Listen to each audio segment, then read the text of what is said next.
राहणार गंजगाव इथून बिलोली तालुका नांदेड जिल्ह्याहून इथे आलो आहे। आमचं 1 तारखेचं आमरण उपोषण सुरू आहे 1 तारखेपासून आणि प्रशासनानं इथं कुठलीही दखल घेत नाही। आम्ही 3 दिवस झालं आमरण उपोषण करून इथं झोपून आहोत। कोणी मेडिकल वाला चेक करायला आलेला नाही, बीपी वाढलेलं चेक करायला आलेलं आहे, कुठल्याच गोष्टीचं चेक करायला आहे। आणि आमच्या मेन म्हणजे प्रमुख मागण्या जे शासनाची विधिमंडळ अंदाज समिती आलती नांदेडला, त्यांना आम्ही आमच्या तक्रारीच्या अनुषंगाने आम्ही रीतसर त्यांना रेती घाटावर घेऊन गेलो आणि त्यांच्या निदर्शनामध्ये संपूर्ण गोष्टी अवैध उत्खननाच्या आणून दिलं।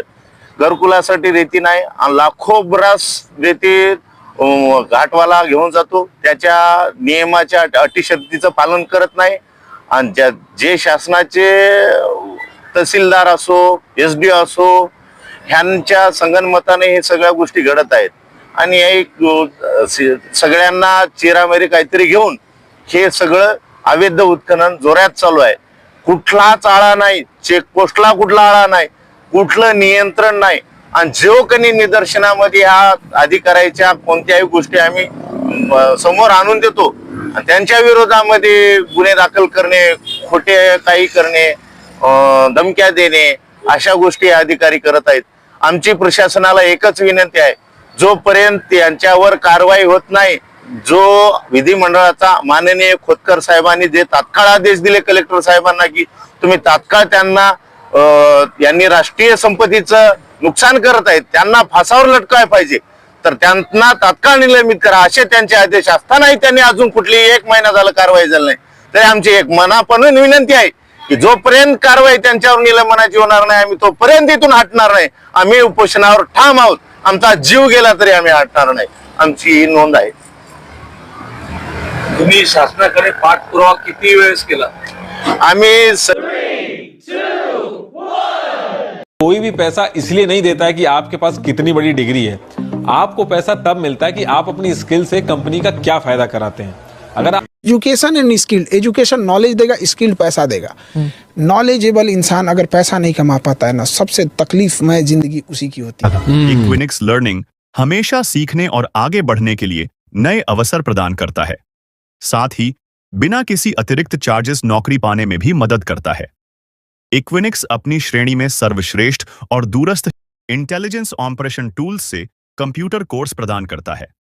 क्लाउड, नेटवर्किंग और हार्डवेयर जैसे कुछ क्षेत्रों में तुरंत नौकरी मिलती है। 26 जानेवारीपासून पाठपुरावा करत आहे। आमचं 2 वेळेस आत्मदहन झालं आणि त्या दिवशी पण आत्मदहन करून आम्ही आमचं आमरण उपोषण जे होतं आत्मदहनातून करून नंतर आम्ही आमरण उपोषणाला बसलो आणि अधिकृत तिथलं जे पोलीस स्टेशन आहे बेगमपुरा ह्या ठिकाणी 168 हे आम्हाला नोटीस दिली बेकायदेशीरपणे। आम्ही काय दहशतवादी आहोत का? आम्ही काय कोणाला काय गुंडगिरी करतो का? लोकशाही प्रमाणे आम्ही तो उपोषणाला बसलो, आमचा अधिकार नाही का? आम्हाला एकच विनंती आहे की आमचा उद्रेक होऊ नये। आम्ही कुठल्याही परिस्थितीमध्ये आमचा जीव गेला तरी आम्ही प्रशासनाला मोडून टाकून शेवटी कारवाई झाल्याशिवाय आम्ही सोडणार नाही। तुम्ही 1 तारखेपासून उपोषणाला बसलेला, तुमची दखल इथे कोणी घेतली नाही का? विभागीय कोणीच घेतलं नाही। विभागीय आयुक्त कार्यालय साहेबांना सगळे पुरावे, वृत्तपत्रातल्या बातम्या 48 आणि 42 व्हिडिओ पेनड्राईव्ह मध्ये हे सगळा बंच करून श्रीकांत साहेबांना द्यायला गेलं तर ठीक आहे मी पाहतो म्हणले, बाजूला ठेवले आणि ठेवून आम्ही उपोषण करत आहोत 1 तारखेपासून। तर इथं एकही मेडिकल चेकअप करायला अधिकारी आला नाही आणि पोलीस प्रशासनाचा माणूस इथं बघायला तयार नाही। रोडवर कोण हिंडते, कोण रेती माफी येऊन मारून टाकले, काय झालं याची कुठलीही त्याने अशी ठोस भूमिका घेऊन जबाबदारी घेऊन इथं त्याही आमच्याकडे कुठलीही पाहणी करत नाहीत।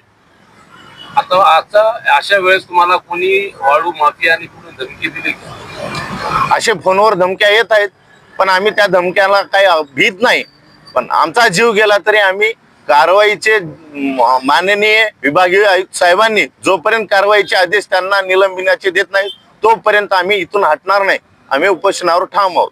काय नाव सर? साईनाथ पांढरे।